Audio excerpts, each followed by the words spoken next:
Hey there, everybody. Well, it's a Friday. I'm sitting here with Lucy. Hi, Lucy. We've been talking about success and what success really means, haven't we? She's gonna clean herself while I talk about it. She doesn't feel like talking much. Success cannot be measured by any one standard, right? It depends on what you're after.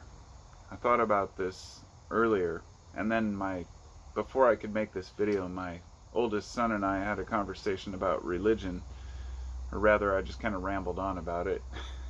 I tend to get pretty animated when I get into a topic, but about religion and our desire to have answers for questions that we know we can't answer. And I thought about how religion plays into success for a lot of people, and I'm glad that I had that conversation prior to making this video, because it lent me another angle to look at, which is that for many people in the capitalist society, success is, measured by wealth, or at least the illusion of wealth, which is even stranger to me. But in my life, success has always been measured by happiness. But I'm not talking about just, debauchery and self-pleasure.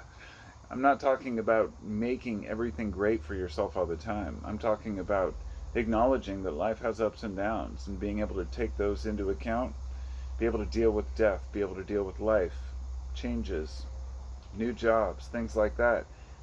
And just be okay with the fact that you're a human and you're doing the best you can. Success, in other words, is measured in stoicism to some extent. But I wanted to start off by telling you a story. Rather an old Chinese tale. And you may have heard it before, but it kind of sums up where I'm coming from here. It's a farmer story. So there's a farmer out in a remote village.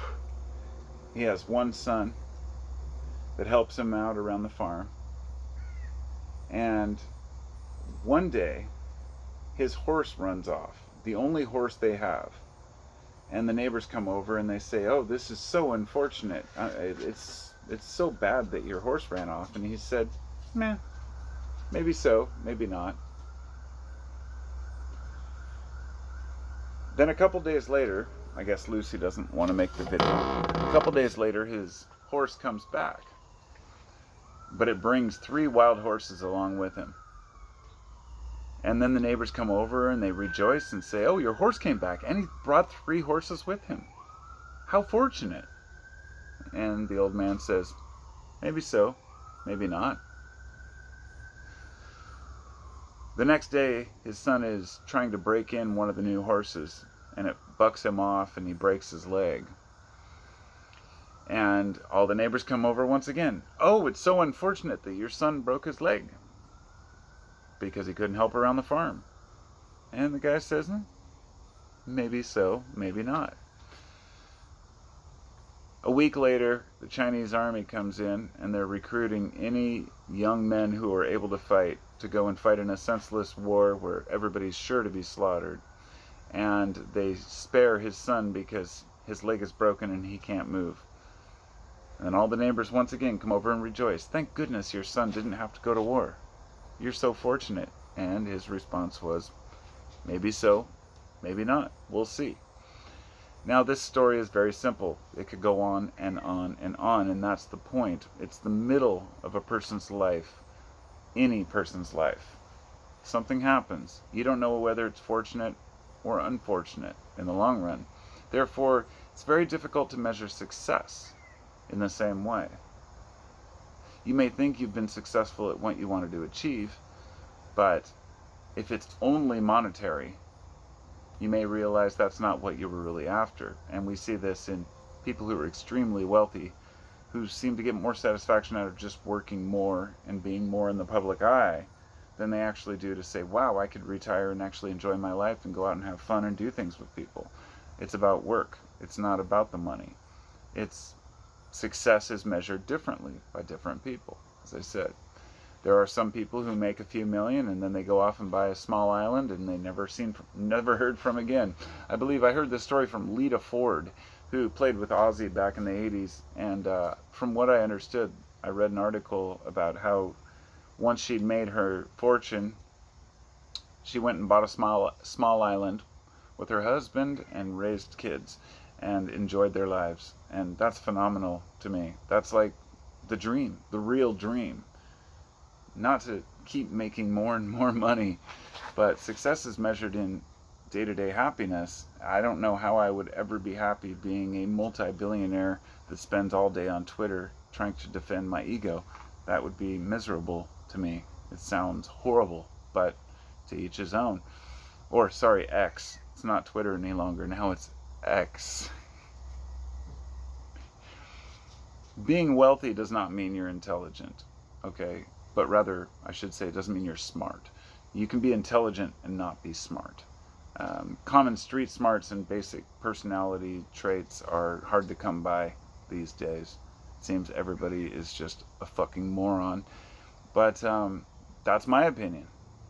It's just a human being. I think one of the problems with success on, say, the academic level, learning things, going to school. A lot of people believe that they're successful because they can recite knowledge that they heard or win conversations or arguments. To me, it's always been about not being right, but acting right in a way. And that can be difficult at times, of course, but I think that we gain far too much information without processing it. And the internet age has made that very, very apparent. The internet age has allowed us to consume tons of information, recite a bunch of bullshit we heard on YouTube, and think it's true. So what I want to say to you is don't believe a fucking thing I say. Anybody. Follow your heart, follow your intuition, follow what you can see is actually true. And that's limited in scope. It's very difficult. We tend to believe other people. That's just how it goes. But it seems that the most powerful people out there tend to have the simplest minds. And that's not to say they're dumb. It's not to say that, they're not geniuses. But simple minds in the sense that there's something missing from society when we talk about success. People still emulate famous YouTubers who, by the way, are probably going to end up using AI in the next couple of years, and pretty much you won't even know what's real anymore. So here we are on this journey together. But let's talk about success in the social institutions, because that was personal success. It seems that society itself is not just pushing success on the individual level, but on the societal level. And often this is obscured as, quote, social justice. And even tapping into this topic, of course, is controversial. There are a lot of communities who believe that they have been marginalized, therefore, instead of asking for equality and fairness, like many do, they consider success breaking the whole institution down and trying to rebuild it. Which, when I say institution, I just mean society in general. There's no one institution. There's no one governing Illuminati body that makes everything run. Sure, there are plenty of wealthy people out there who have a lot of power, but really this is, it's easier for people to believe that the world is controlled by a small community, because it helps when we consider we don't know what the fuck we're doing, and that nobody's steering the ship, really, that we're just trying to make it through. So in social justice, what is success? How do we change the things that are wrong? Well, we've been doing this for decades with women's suffrage, with racial rights, eliminating, separate bathrooms and schools. Segregation was a huge issue for a long time. And we came so far past all that. And I'm looking at this in retrospect and thinking, why are people fighting so hard now for racial justice or for equality when it's we've been working on it forever? It's as if the younger generation has nothing better to do. And let me be clear, I'm not trying to offend anyone who's young, but if you get offended, fucking get a head check, snowflake. I'm kidding, but not really. We have to be able to talk about this generationally, because it's not many people in the younger generation don't have a lot to fight for, and therefore they might fight for causes they don't quite understand. And this becomes very apparent when you see interviews with people or conversations held in public forums with people who are very, active in social justice, communities, and they're asked outright, what are your policies? What are your plans? What do you want to achieve? And they pretty much have nothing. There is a segment of society, and especially younger people, who just want to fight. Like the Just Stop Oil crew, who just sit in front of cars or throw soup on paintings. This isn't how you stop oil. You go out and actually take action, my friends. There were things that people did in the past which weren't pretty, but actually made an impact. Just pissing people off is not the solution, and that seems to be what everybody's doing these days. That's become the easiest thing to do, because you can use the internet to just piss people off without taking any accountability or actual action. So success in that arena, it's not happening. It definitely isn't going to happen on Twitter. If you think you can Twitter post your way to change, that's not going to happen. But I think one of the biggest problems we have right now is that there's nothing left to lose for people who are already suffering. This is why a community that takes care of each other is much better off, because a lot of folks are just angry. And out of this anger, dictators arise. Authoritarianism becomes the norm for even democracies, which you could call it a democracy, but dictators arise from chaos. And authoritarianism becomes the rule of law when people don't feel like they have a voice anymore. And they hope that somebody will speak for them. And so for a lot of people, having Trump in office, for example, was success. Even though I see in retrospect that a lot of his issues I disagreed with, of course, his attitude. But I understand where people were coming from with that. He was an outsider. Even though he was an insider, he wasn't a politician. And that made all the difference to people. When you start to realize these things, you lose a lot of the, I guess the hatred you might have for people, or dislike or disdain, by understanding where other people in your community are coming from. Because one of the hardest things is that through chaos, of course, arises authoritarianism, but admitting that we were wrong and didn't know something, it's amazing how difficult that is for people. I have to admit, I was wrong on a lot of things. Not incorrect. I've always been cautious about my assumptions about things, and I still feel the way I've felt. But I had somebody leave a comment this morning that said, I haven't seen your channel in a long time, and something to the effect of, I really appreciate it, it's helped me through some times.